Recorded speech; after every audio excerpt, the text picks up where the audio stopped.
আসসালামু আলাইকুম my dear viewers. আজকে আমি আপনাদের সামনে নতুন একটি টার্মস নিয়ে হাজির হইলাম। সেটা হলো অ্যাফার্মেটিভ টু নেগেটিভ ইংলিশ গ্রামারের ট্রান্সফরমেশন অংশের মধ্যে অ্যাফার্মেটিভ নেগেটিভ একটা গুরুত্বপূর্ণ টপিক। আশা করি all the student will enjoy the topics easily. ফার্স্টে আমরা অ্যাফার্মেটিভ নেগেটিভ অনেকগুলি রুলসের মধ্যে অনলি বা অ্যালোন যুক্ত রুলস থেকে কিভাবে আমরা নেগেটিভ করতে পারি সেটা আলোচনা করা হচ্ছে।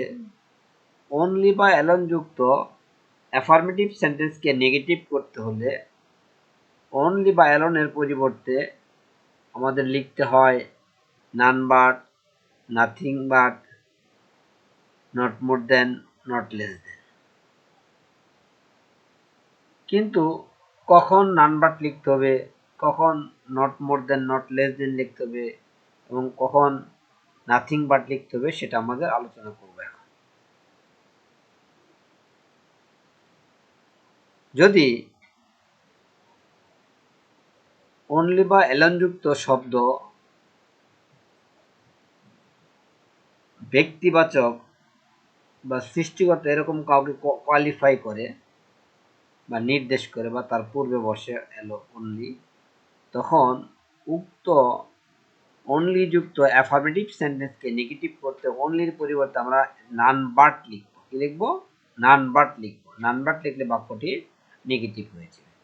Example, only Allah can help আস। শুধু আল্লাহ আমাদেরকে সাহায্য করতে পারে। শুধু শব্দটা আল্লাহকে এখানে কোয়ালিফাই করেছে বা আল্লাহ বিশেষভাবে উল্লেখ করা হয়েছে অনলি দ্বারা। সো অনলির পরিবর্তে নান বাট লিখে আমাদের বাক্যটা নেগেটিভ করা হয়েছে। None but Allah can help us. Allah ছাড়া কেউ আমাদের সাহায্য করতে পারে না। সেকেন্ড রুল, অনলি যুক্ত শব্দ অনলি যদি কোনো সংখ্যাবাচক শব্দকে কোয়ালিফাই করে, সংখ্যাবাচক শব্দকে নির্দেশ করে, তাহলে অনলির পরিবর্তে আমরা নট মোর দেন অথবা নট লেস দেন লিখব। হি ওয়াজ অনলি 20, সে শুধুই 20 বা তার বয়স 20 বোঝানো হচ্ছে। He was not more than 20 or not less than 20. Both are correct. Third sentence, a child likes only sweets. Before sweets we find only সুইচকে কোয়ালিফাই করতেছে। সো অনলি পরিবর্তে আমরা বস্তুবাচক শব্দ সুইট, অনলি পরিবর্তে আমরা নাথিং বাট লিখলে বাক্যটা negative হয়েছে। তাহলে আমরা বুঝতে পারলাম অনলি ব্যক্তিবাচক বা সৃষ্টিকর্তা এবং কাউকে কোয়ালিফাই করলে অনলি পরিবর্তে নান বাট, সংখ্যাবাচক কাউকে কোয়ালিফাই করলে তার পরিবর্তে not more than or not less than, বস্তুবাচক কাউকে কোয়ালিফাই করলে তার পরিবর্তে নাথিং বাট লিখলে আমাদের বাক্যটা নেগেটিভ হয়ে যাবে। I hope that all the students understand the point easily. ইনশাআল্লাহ নেক্সট ক্লাসে আমি পরবর্তী